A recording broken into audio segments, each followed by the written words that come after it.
All right, Steelers Nation, we are live here on a beautiful Sunday morning. NFL kickoff on Sunday, week number 1, coming to us live today from the Meadowlands. It'll be the Pittsburgh Steelers versus the New York Jets. We'll get into talking about the Steelers 53-man roster. We'll give you our take on our Steelers 2025 predictions for our season.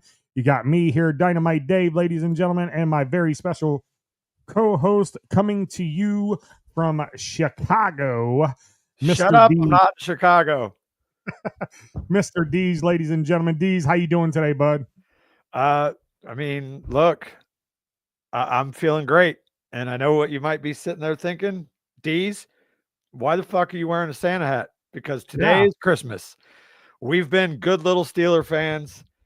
And we hoped and we wished, and Santa Con went out and got us a whole bunch of new, some of them old, shiny, and some expensive toys. And today we finally get to play with them and see what we got. Last year on opening day, I was, I believe I even said it on this show, I was as optimistic as I had been in a long time. And it proved to be true for a while. And then Russell Wilson and the offense kind of fell apart and dashed our hopes. But like we said it last year, but this year really, really trumps last year as far as this is the most un-Steeler offseason we have ever seen. Yes, literally in my entire life. Omar Khan, he learned under Kevin Colbert for years. And when he took over, you could kind of see the shift a little bit with the way that he was doing things, including, making trades in midseason for a guy like Minkah Fitzpatrick. And then they brought Andy Weidel in from the Eagles. So you've kind of seen the Eagle way with the slow build of the offensive line. And while I still think that maybe next year is the real year, you can tell that they are actually going all in. And we managed to escape preseason, mostly injury-free. We got a few guys that are bumps and bruises, and obviously Derek Harmon's not going to play today, but like this is it. Like it's time, and we get to see what Omar Khan's vision is supposed to look like in 2025, and I'm just fucking giddy. Yeah, me too. I mean, like you said, Santa brought us a lot of new toys, some old, some new toys during the off season. D's, let me ask you this: what's the number one position or number one toy that they brought us for this year? Who do you think's the key in all of this? I'm going to call it a tie between Jalen Ramsey and DK Metcalf. Aaron Rodgers is a good thing, but he's still a 41-year-old Aaron Rodgers, but I still think he's going to surprise a lot of people. But yeah, DK Metcalf and Jalen Ramsey. I mean, DK obviously we got for 5 years, so he is definitely part of our future. Jalen, I think we got him locked up for 2 years, but I could see them going long-term with him.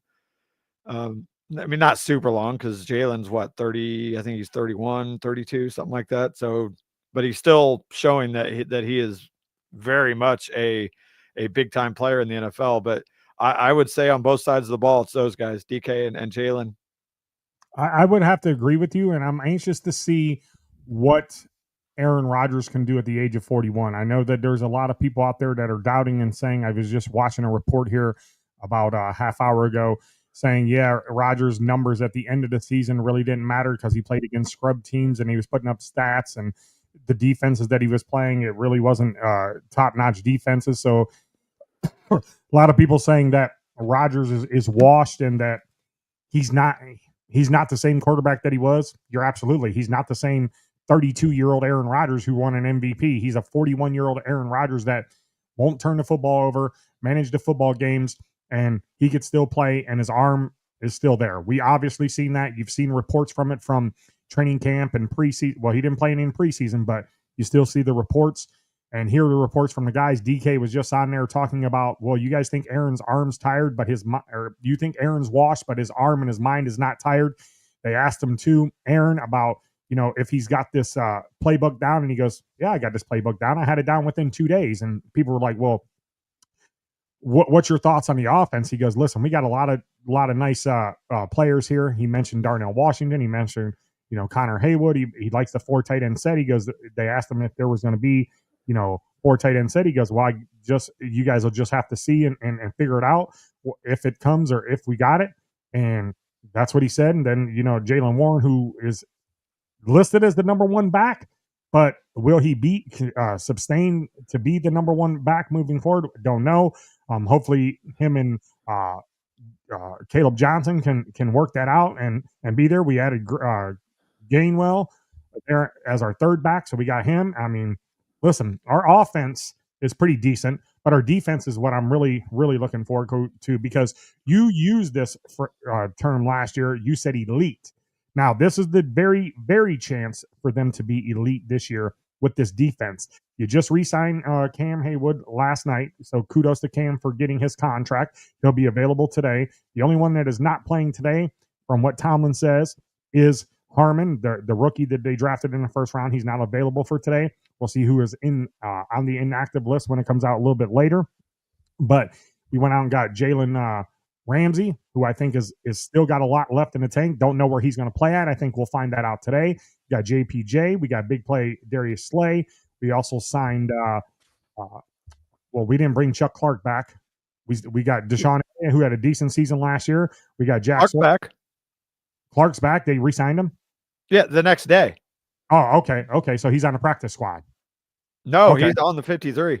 Oh, okay. Okay, I didn't know that they re-signed him. But yeah, so then Chuck Clark's there. I mean, we got a lot of depth. So I'm looking forward to see what this defense can do. TJ Watt got a big contract over the offseason, made him the highest paid player until Micah got traded and signed to the Packers. So kudos to Micah for getting his contract with them and getting out of Dallas, because Dallas was a shit show. We all know that. Jimmy wasn't paying anybody. So kudos to Micah Parsons and his agent and him for moving on. We play Green Bay. What week is it? I think it is 7. Week 7 this year. We'll get into game 7. I believe it's week 8. Yeah, week 8, because it's the bye week. Yeah. We got an early bye week this week. So anyway, other than that, man, I'm looking forward to see how Aaron Rodgers plays in this offense. And what a great, great way to start the season. I mean, we talked about this when Chipper was on the show.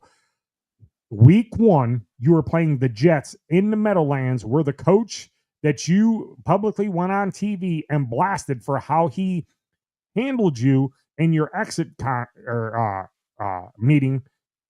You have the opportunity right now, Aaron, to light them up and put some big numbers up on the board. So I better see you have 3 touchdowns, about 320 yards passing, and light them up. Yeah, as long as the team supports him today, I think that's going to happen. Aaron doesn't really talk a whole lot, and when he does, it's always pretty low key. Like he doesn't get fired up to the press and everything. But in his mind, I truly feel that Aaron wants nothing more than to just absolutely lay waste to that Jets team. And I hope that, back in the locker room with the boys, he expresses that and just, gives one of those any given Sunday type speeches to get everybody fired up, and that they just come out and wax them. And then, of course, there's the Justin Fields factor as well, who, I had high hopes for. I think he made a big, big mistake going to that franchise that has shown that they just cannot get out of their own way.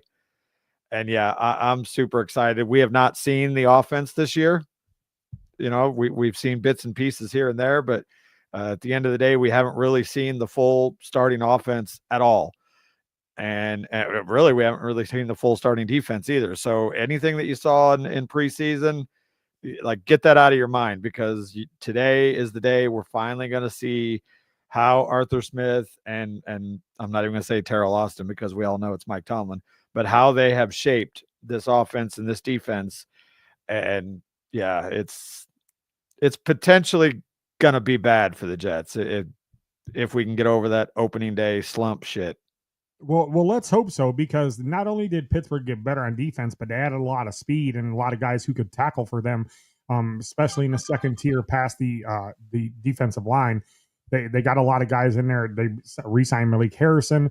They got drafted Jack Sawyer. They got Peyton Wilson there. They also got Nick Herbig. a lot of studs out there. Cole Holcomb is back. I mean, so there'll be people coming running in and out of there all the time and keep them fresh. Cam Haywood and Water back. You got Highsmith who's back too as well. So I mean, I'm anxious to see how this defense is too, D's. I really am, because you talked about it, and I told you last year this defense ain't elite. You call it elite. I mean, Minkah. I don't know if it was Minkah who was the man who wasn't in the areas that he was supposed to be that the Steelers talked about last year, but I think they went and got an upgrade over Minkah with Jalen Ramsey. Ramsey looks like he's energetic, he's ready to roll, and he doesn't care about where he plays at. That's good. So let's see how that plays out. We need Beanie Bishop's back. I seen that they re-signed him, so a lot of depth there at corner. So we'll see how this pans out with the defense, man. Let's try to hold them to 10 points under 13. Let's try to hold them under 13 points today and see how this defense. We need a turnover from our defense, and we need about 4 sacks in this game, because Justin Fields has a chip on his shoulder too, because he was in Pittsburgh last year, played them 6 games, and obviously thought that he should have been the starting quarterback, which we all thought he should have been the starting quarterback over Russ, but Tomlin seen differently and moved or benched Justin and only played him in certain downs. But not only did we got Rodgers, but we brought Mason Rudolph back too as well. The perfect backup. I mean, from all indications, him and Rodgers have a good relationship. And listen, I want to give a big kudos out to Ben Roethlisberger. I don't know if you've been watching his podcast or whatever, but he went to practice on purpose to go apologize to Rodgers for what he said, and he said that they had a great conversation. And so he says that Rodgers looks good. His mind's there, his arm's there. He says he's not going to be lacking that. So hopefully we can get the best. Hopefully we can get a good version of Aaron Rodgers. I expect this is what I expect from him this year. 30 touchdowns, 10 to 12 interceptions, 3,300 yards. He threw 28 touchdowns last year, 11 interceptions, 3,300 yards. I think he can do the same thing this year with Pittsburgh. Better, but only thing I'm worried about is the offensive line. That's it. That's what I'm worried about. Yeah, but even with that offensive line being the big question mark on offense, I still think it's a better offensive line than what Aaron dealt with last year. And I don't know, man. My gut tells me that we're going to see a greatly improved Broderick Jones. He got better and better as the preseason went along. It was a little rough at the very beginning, but I feel like he got better and more comfortable. I expect big things out of the second year guys in Frazier and McCormick. And then obviously we're going to see the real debut of Fotano, and nothing but glowing reports coming out of camp with him. So I think the line might struggle a little early, and I think we're going to have to rely on Aaron getting rid of the ball quickly and then that defense. But I think as the season progresses, I think as long as they can stay healthy, I think that offensive line by the end of the year is going to prove to be in the top half of the NFL. I won't say they're going to be one of the better ones, but I think they're at least going to be in the top 16. And Aaron, no, he's not going to take off and scramble for 20 yards, but he can still move around enough to make a play. He's not going to be Ben. He's not going to be Justin Fields, or he's not even going to be 30-year-old Aaron Rodgers, but he's still savvy enough that if shit breaks down, I think he can get outside the pocket and buy himself that extra second. But, Aaron's got one of the quickest releases in NFL history. So Aaron doesn't need a lot of time. He just needs those guys to break open quickly. And I think with our tight ends and Jaylen Warren, Kenny Gainwell, we got potential, man. I'm stoked. Yeah, I mean, they did a great job over this offseason constructing a roster for the Steelers. I'm anxious to see who's going to be the number 2 wide receiver, if Roman Wilson's going to be that, or Calvin Austin, or they just wait till trade deadline or bring somebody else in to be a number 2, because there's still a good number of free agent wide receivers out there. We'll find out after this week, maybe next week. But DK's our bona fide number 1. And I had somebody in a fantasy draft and talking to a few people saying that DK Metcalf is not even a top 10 or top 15 wide receiver in the league. No, I was in 3 fantasy league drafts, and yeah, DK, I think the earliest I saw him go was maybe the early 3rd round. So like, he's not being regarded as, that that type of receiver that's going to carry. And I don't think he will be. I think we can expect in the 90 catch range and maybe 10 touchdowns or whatever. But he's still going to be solid. I look for Aaron to really utilize the tight ends when he gets down in that short yardage, and he'll use DK too.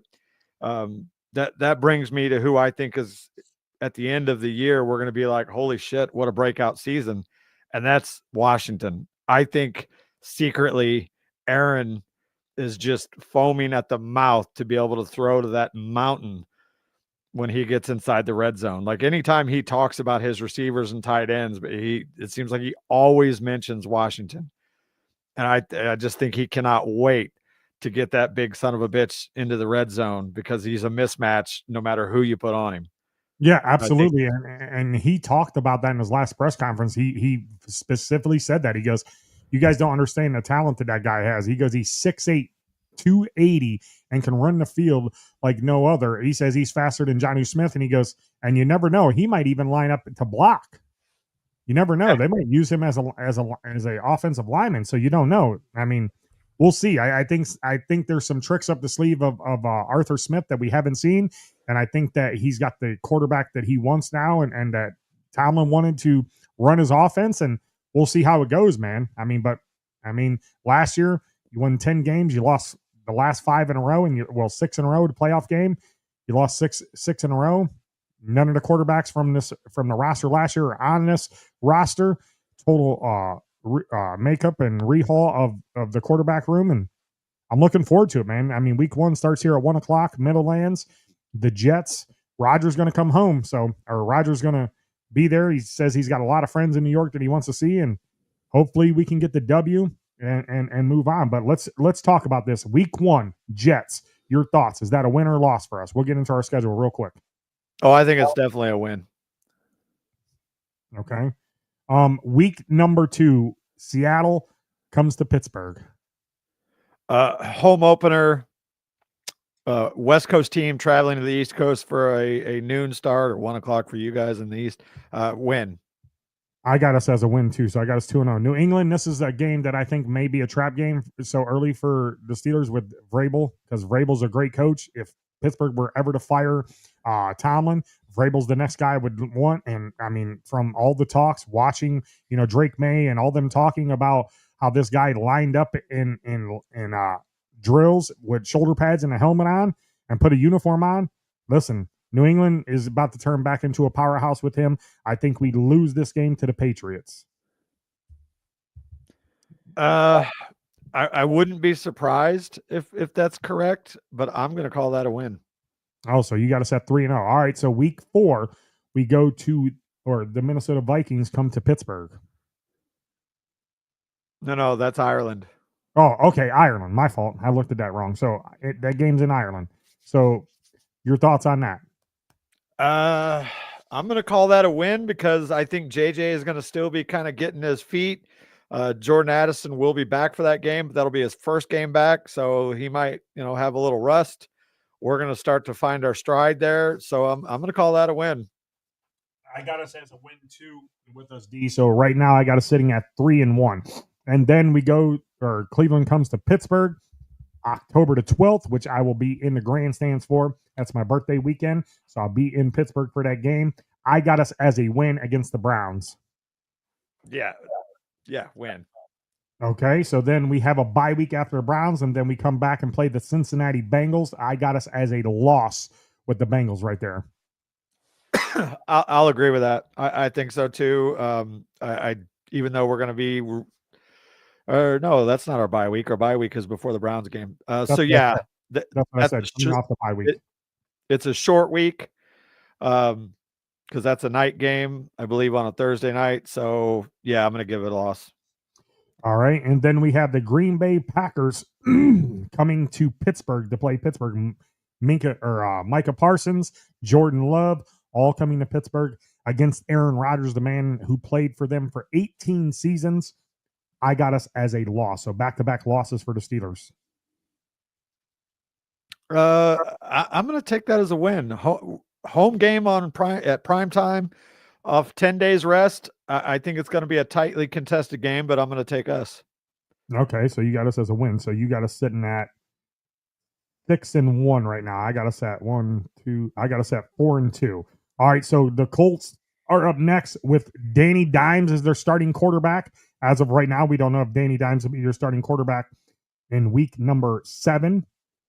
I got us as a win against the Indianapolis Colts. Win. Okay, so you got us at 6-1. I'm at 5-2 or 5-2. Up next is going to be the Los Angeles Chargers versus the Pittsburgh Steelers. I got us as a loss against the Chargers. Yeah, it's a late night. It's a Sunday night game. Even though we'll probably have more fans in the stand than the Chargers will. I like what Harbaugh is doing there, and if they're healthy, yeah, I would agree. I'll give us a loss there. Okay, then the Bengals, we play them again here. We played them in week 7. We're going to play them in week 11. Cincinnati Bengals, I have a split in that series. This is a win for the Bengals, or for the Steelers.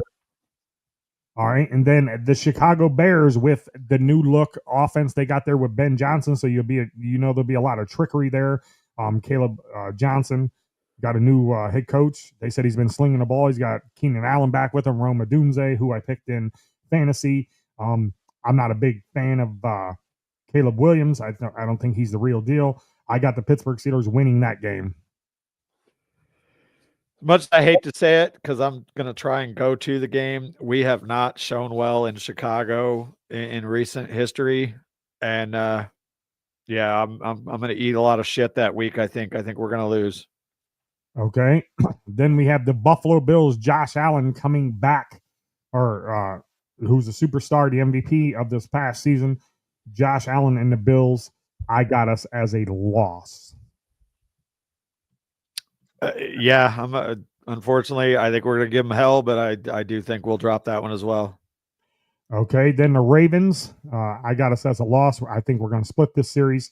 We'll lose to the Baltimore Ravens in week number 14. I got us on a 2-game losing streak.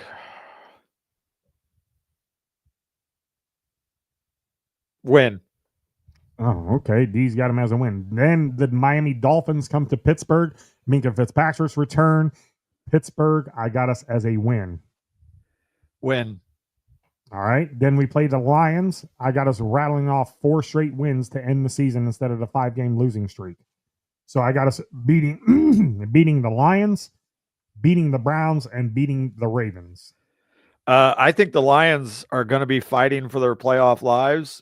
I think they're going to kind of struggle with their new coordinators. So I think they're going to come in fired up. It's a home game for them. I'm going to say we're going to lose to the Lions. All right. Your thoughts on the Browns? We always find a way to fuck one up against the Browns. So I'll take the Browns. And that's in Cleveland. So you know what happened last year, the snow game. The Ravens versus the Steelers last week of the season. And we're going to do something that we don't do very often, and that's sweep the Ravens to win the division. All right, so I got us at 11-6, and you got us at 13-3. Oh, I got more than that. I had, let's see, Bengals 1, 2, 3. I got us 5. Okay, so you got us at 12-5. Yeah. All right. So let me write that down here. I thought you had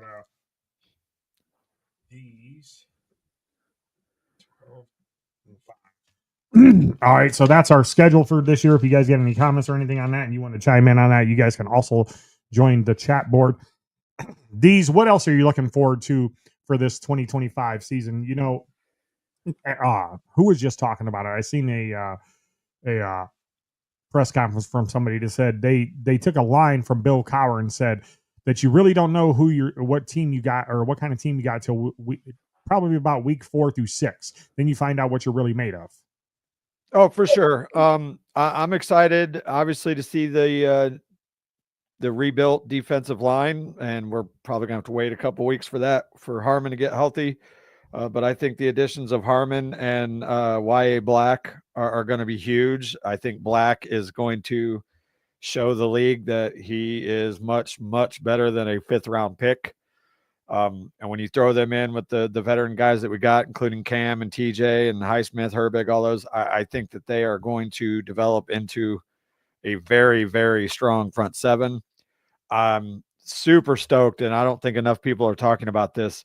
This is year number 2 in this defense for both our inside linebackers, and I expect them to take giant leaps. Both Wilson as a second-year player, and then now Patrick Queen as his second year and his comfortability in this system. And I think that they are going to really take a leap forward. And I think Holcomb's got something to prove coming in off the bench.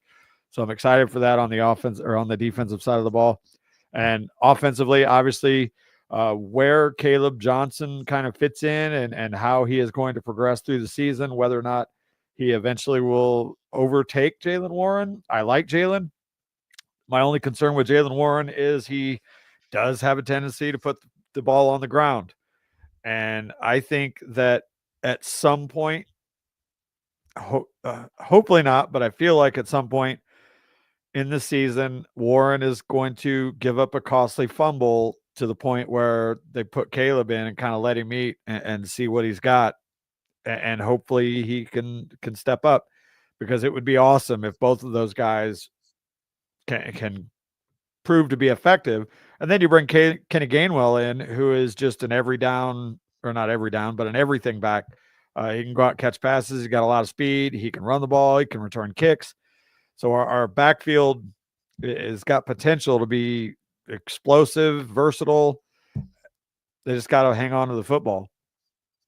And then, like I said, Darnell Washington, man, I think that with Aaron back there, he is going to kind of have a coming out party. Yeah, I mean, I see it, man. I really do. I see it. I see him being a key to this and moving forward with this offense and this Arthur Smith offense, and I think that he's a big he's a secret weapon we got, because I've watched a lot of tape on him and seen him in training camp, and I mean, hopefully he's the real deal. They drafted him in the 3rd round for a reason. Yeah, it's exciting, man. And the best part is we still have a metric shitload of draft picks next year, and the draft is in Pittsburgh. So, like, Omar Khan hasn't even really like played his full hand yet. Like he's still got, a couple aces up his sleeve, hopefully. And whether or not he, bundles those picks to move up and grab one of these quarterbacks that are coming out, or, maybe they re-sign Aaron, depending on the kind of season that he has, and they go out and get another missing piece or two. Like, this isn't a one and done. Everybody's saying they're all in. Well, but they are, but they're not, because they still have plenty of bullets in the chamber for next season as well. Listen, I think we talked about this a couple weeks back about Aaron Rodgers and our thoughts on him and him playing one more season. If the Steelers get to the Super Bowl and Aaron has a great year, and they think that they're 1 or 2 pieces away from getting back there, I do think that somehow, some way, they talk Aaron back into coming back and being the starting quarterback for 2026. That's just my thoughts. A lot of people are like, oh no, you're crazy, but that's just my thoughts. The first thing you got to do, or the first 2 things you got to do, is you got to get to the playoffs, and then you got to win in the first round. You got to get over that hump, because in the playoffs, I don't know what Tomlin does. He hasn't won a playoff game since 2015, going on 10 years. Last time he's won a playoff game. I agree. I think Aaron will, if they show that there's promise and, something like they get close and then they just can't quite get there, I really feel like Aaron will come back. I think the only way that Aaron officially calls it quits is if the wheels fall off across the board, or, they do the unthinkable and win the Super Bowl, and then he can ride off as the hero. But I think, if they holy shit, we're close, then I think he's coming back. And going to, I seen a quote from Bill Cowher. I was just scrolling through social media here on not Instagram, but X, as they like to call it now, which used to be, what was it called? Twitter? Yeah, Twitter. So scrolling through that, was reading something where Bill Cowher said this is the best roster for the Steelers since 2016. I don't disagree. And they built this team to win now. It's not win in the future. It's win now. You see all the moves they made. Win now mode for the Steelers. It's got to be. Absolutely. Yeah. I mean, again, everybody keeps using the phrase all in. And yeah, like they have done things that are unsteeler like, stuff that we've never seen. So yeah, they definitely, they built this team to make a run, and how far they get. Obviously, like I've said more times than I can count in our recent shows, health. If they stay healthy, I think that they can literally play with anybody in the league. I think this defense, as they progress through the season, I think they're just going to get better and better. And as long as the offense can keep up, I think we're going to surprise some people. Well, I'm going to tell you this, Dees. I know that we got we got Haywood and we also got Watt, who have big contracts over the offseason. I'm going to tell you this right now. You two better live up to your contracts and ball out this year. I need to see anywhere from 17 to 20 sacks from TJ Watt this year to solidify yourself as the number one defensive player in the league that we all know that he can be, but there are other players that are better than him. I mean, not better than him, close to him. If I had to start a franchise and I had 3 picks to choose from, either out of Myles Garrett, Micah Parsons, or Watt, if you choose one of them 3 to start your defense, you're not going to go wrong. You're not going to go wrong. No, TJ brings something that the other two don't, and that is an every down. Like, Micah does probably get a lot more tackles because he's fast and moves around, but Micah is not super strong against the run. He's decent, but TJ, like, look at tackles for loss. Like, he is in the backfield all the time, hitting running backs and everything. Like, yeah, I think I would probably lean towards TJ with Micah being my second pick based on his age, and Myles being my third pick. Is that just because your hatred for him or his cockiness? Yes. Listen, Myles is a tremendous talent, and I don't take nothing away from Myles Garrett and what he's done with the Browns. I don't take nothing away from him, but again, I think you can't compare neither one of them because they both play 2 different styles of football. I think that you could pick either one of them 3 and be happy to start your defense, no matter what franchise you have. I mean, you can't go wrong with that. But the comparison that people like to, razz the Steelers fans because he's got one more playoff win than TJ Watt. Who gives a shit? Who gives a shit if he's got one more playoff win? Let's go look at the stats over the last 2 years or the last 5 years. The stats are nearly identical for both players. I think Myles has got Watt by half of a sack. I think he's got him by no.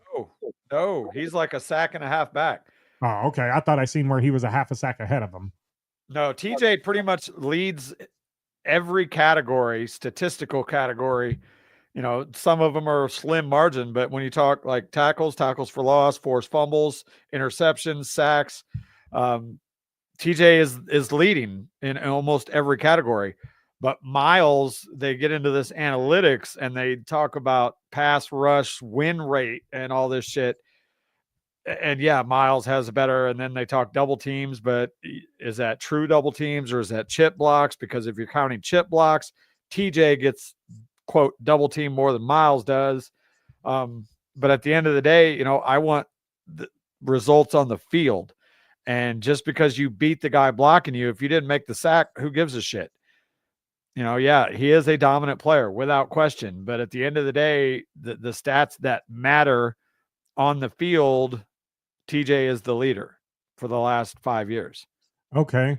So, I mean, I thought I seen a stat where it said that he was half a sack better than him. But anyway, still, both tremendous talents, man, and you can't go wrong if you pick either one. So, I mean, if you're a Browns fan, obviously you're going to root for Myles. And if you're a Steelers fan, you're obviously going to root for Watt. So that's your opinion. You guys can take it as you want. I'm not saying that they're better than each other. I'm saying that they both. I think they're even players. I really do. I think that if you switched them on teams, I think they both have the same impact, and I really think that they benefit both teams. I mean, because Miles is a beast, Watt's a beast, and Parsons is a beast. But real quick, let's change subject here real quick. Our former starting quarterback and our high draft pick, Kenny Pickett, got traded again. Deez, your thoughts on that going to the Raiders? So it's 14 in 3 years.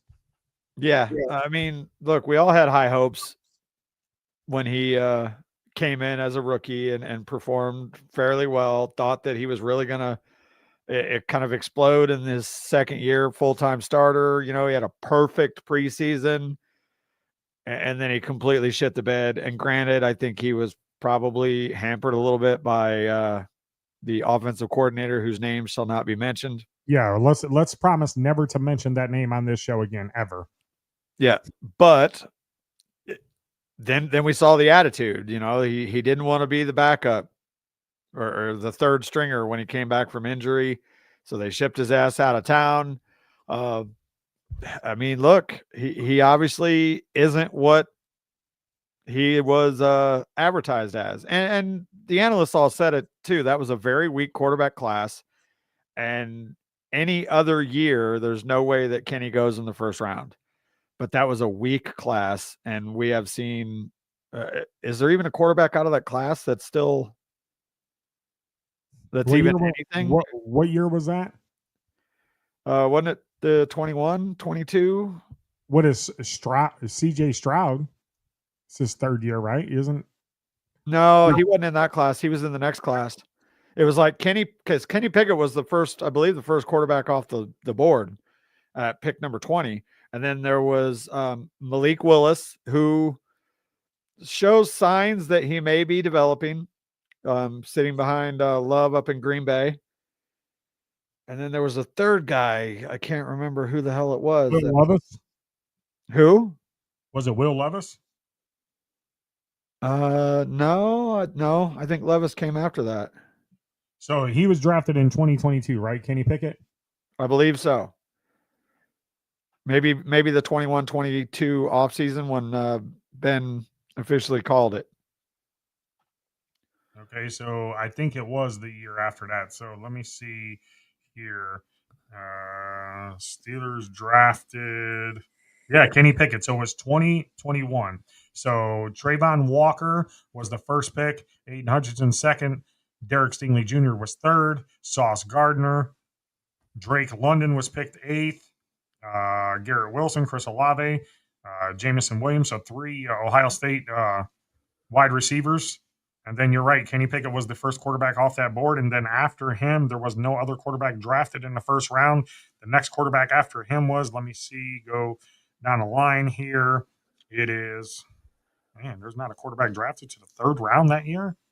Probably Malik Willis, wasn't it? Yeah, Malik Willis. Wow. Good call on that one, man. Yeah, because at the time, if you remember, there was all the rumors because Mike Tomlin, they took Malik Willis out and he had wings, and everybody's like, well, that's the guy that they're going to get. But it turns out that it was all a big, bluff because they got Kenny in the, I believe, the 20th pick. Actually, the second quarterback that was taken in that draft is Desmond Ridder, was taken second. And he was taken in a third round by the Atlanta Falcons. So he's picked number 74. And then Malik Willis was the third quarterback in that draft. So, yeah, very weak quarterback draft. Wow. Yeah. None of them players are with any of their teams they were drafted with. How about that? Well, I mean, that's basically what they were saying. And I remember before the draft when everybody was talking, I was like, don't get Kenny. Kenny had really one good college year, but even in that good college year, it was in a very weak conference. So I didn't want Kenny. I wanted him to address the offensive line. And then I would have been okay if they would have got Malik Willis late or not even late, but second or third round, which he did go in the third, and then kind of develop and see what you got. But everybody knew that a better quarterback class was coming the following year. And clearly that proved to be true with, although, well, maybe not. I think some of those guys have kind of fallen off other than, I believe CJ Stroud. But still it didn't work out. Like Kenny came in and showed promise, but, he didn't have it. The one thing I will give Kenny credit for is he does seem to have that clutch ability, clutch gene, as Skip Bayless so famously calls it, because when it would come down in the fourth quarter, it was like the light switch came on. The problem was that he was absolute dog shit for the first three quarters.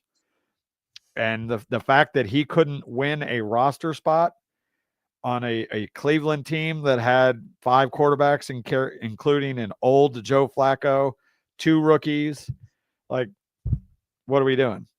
I don't think he couldn't win it. I think his injury cost him a roster spot on that team. That's what I think, because he didn't play any preseason. They didn't get to see him in preseason games, and that's what they were looking for. I think the injury hampered him and made him expendable for the Browns. And I mean, basically, they got a 6th round pick for him that they lost when they traded for him. So, I mean, I don't know, man. I wish Kenny the best of luck in Oakland. And you said it there, or I'm not Oakland. I'm sorry, Las Vegas. You said it there. I think Kenny's now a career backup, and I think he knows that now. I think he really knows that now. I don't think in his head anywhere that he thinks he's a starter anymore, because you're on 4 teams in 4 different years, 3 years. Sorry. So whether he knows it or not, that's his reality. I think he's going to get some starts for a little, for the next few years, as injuries or whatever. But yeah, I don't see him winning a starting job for any length of time, anytime soon. Yeah, I mean, hopefully, Geno Smith doesn't go down out there in Vegas for the Raiders, because Pete Carroll out there. I mean, now you got to learn another offense with Kenny. So Kenny's the backup there. Yeah, I mean, he could spot start for you and win you a couple games. You probably go 2-2, maybe 3-1, maybe 1-3. But Kenny will play decent. And like you said, he's got the fourth quarter moxie to do it. I mean, I don't know what switch he turns on, but he won some games for Pittsburgh in the fourth quarter. But again, let's talk about another former Steeler. How about your good buddy George Pickens, who's throwing a fit on the sidelines in Dallas and getting taunting penalties? I mean, that's who he is. We've known this. We saw it when he was at Georgia, and we just kind of hoped that he could reel it in a little bit when he got to the pros, and that if anybody could, it would be the wide receiver whisperer, Mike Tomlin, because as we've seen, head cases Tomlin can keep under control for a little while, but George was even too much for that. In a perfect world, it would have been nice to see George Pickens, at least with his talent, on the other side of DK Metcalf. But now that he's been shipped out of town, we are hearing the actual truth, which is that really nobody in that locker room wanted him there, and they were all quietly ecstatic when they got rid of him.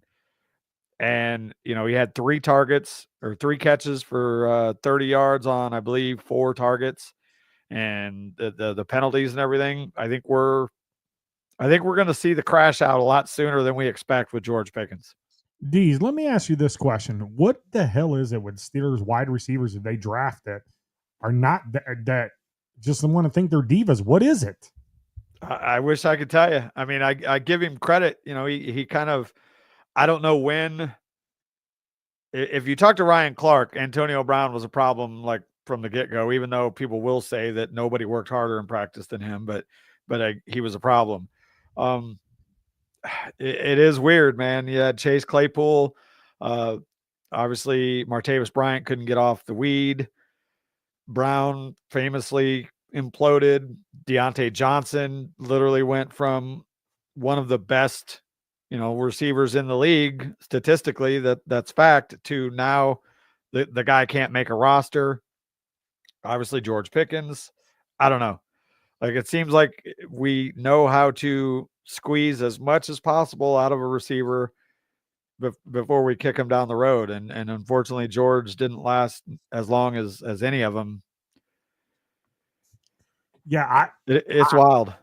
I don't know, man. Antonio Brown was on pace to have a Hall of Fame career and blew that because his stupidity and his actions with the Steelers. You know, you talk about another wide receiver that we had, Martavis Bryant. I mean, Bryant and Brown together, that was. Don't forget about Mike Wallace. We drafted Mike Wallace, and he was a head case too. You forgot to mention him. He went to Miami and he sucked, and got the big contract. Yeah. I mean, sometimes these people, they don't think properly, and they think that they're bigger than the game and bigger than the team. But I mean, listen, man, like I don't know who's the Steelers scout is for wide receivers, but you need to get better. You need to get better. Hopefully Roman Wilson works out for us. I'd like to see Roman have a good year this year from Michigan. I'd like to see him have a good year. I know that they had high praise for him last year, drafting him very high. So let's hope he has a good year. Yeah, I think Roman's really going to surprise us this year. He looked good in his limited preseason action. You can tell that Arthur Smith and Tomlin are more comfortable with him. So I think that him and Calvin Austin are going to kind of, share that role of the two or the slot guy. And I expect both of them to have solid years if they can stay healthy. I think Calvin is going to be more of a big play kind of guy, but I think we're going to see Roman, hopefully anyway, kind of develop into that possession guy, that third down guy that can get out in space and make some plays for us and take a little bit of pressure off of DK. Yeah, I mean, I hope so, man, because we need it. We obviously need it. We need another wide receiver besides DK to step up and play out for us this year, and hopefully we can get it from one of them guys or a combination of from them.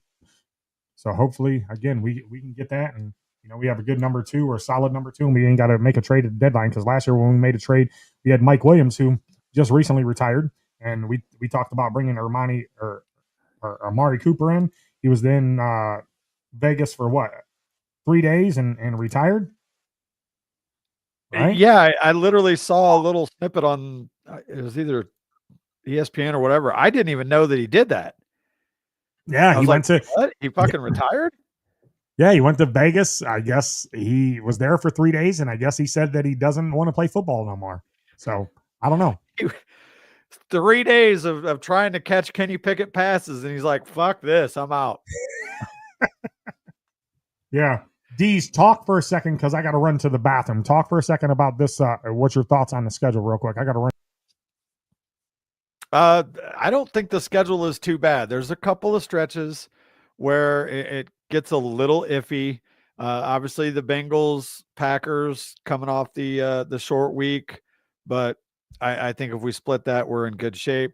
Other than that, the only I would say brutal stretch we would have would be where we go with the Bears, Bills, Ravens, Dolphins and Lions. And granted, not all of those teams are going to be a big struggle or anything, but that is a stretch where there's some talent and there's some history of not playing well, like Chicago and then Buffalo. So that is going to, in my opinion, make or break our season. How we handle that stretch with those teams. We got a few juggernauts, and then obviously the Bears that we've struggled in Chicago. That'll kind of dictate what this team is going to do. I see us starting out really strong, much like we did last year. And then it's just a matter of, can we sustain it? And again, the big caveat on all of this is health. If we stay healthy throughout the year, we've got good depth, so we can afford to, miss a game or two with some of these guys. But as long as we can stay healthy, we get off to that hot start. They have to be able to maintain it and show that they can really make some noise in the playoffs. So that's kind of where I'm at with it. I'm glad it's not the really brutal back half like we had last year, but that 5-game stretch, I think, is really going to kind of write the story on this season for the Steelers. Yeah, you talk about a 5-game stretch at the end of this season. This is what we got if you guys are joining the show late. We got the Ravens, the Dolphins, the Lions, the Browns, the Ravens. Yeah, well, I wasn't talking about the final 5. Oh, okay. I'm talking about this 5-game Bears, Bills, Ravens, Dolphins, Lions. Oh, okay. Even though I don't think we're going to have any problem with the Dolphins, but that 5-game stretch is where I see our story kind of being written. How we come out of that, as long as we're healthy, I think will kind of dictate what's going on with this team. Yeah, I mean, I agree with you. We'll see it. We'll see what we got. Well, we should know what we got by that time. We should know what we got from Aaron Rodgers, and like just hope that he plays just as good as he did last year, as he did with the Jets, and has a decent season. But real quick, we got about 9 minutes left to go in the show. Let's talk about today's game. Let's break it down real quick. I know the Steelers are 2.5-point underdogs to the Jets. What's your thoughts on that? I'm taking the Steelers and giving the points. I like the matchup. The Jets' offensive line last year was bad. They did address it a little bit, but I don't think it's enough. And then we do know that their top offensive lineman, offensive guard, I can't remember his name right now, but they lost him for the season. So that bodes well for the middle of that line. You're going to have to double Watt, which is going to free up Highsmith on the other side. We're going to see, hopefully Nick Herbig can go. I haven't seen anything negative about it. I know he was questionable, but I think if he can run, he's going to give it a go. We'll see Jack Sawyer in there a little bit. Their run game is strong because that's, it always has been. So we're going to really get tested right off the bat. I wish we had Derek Harmon here, but I still like our front seven.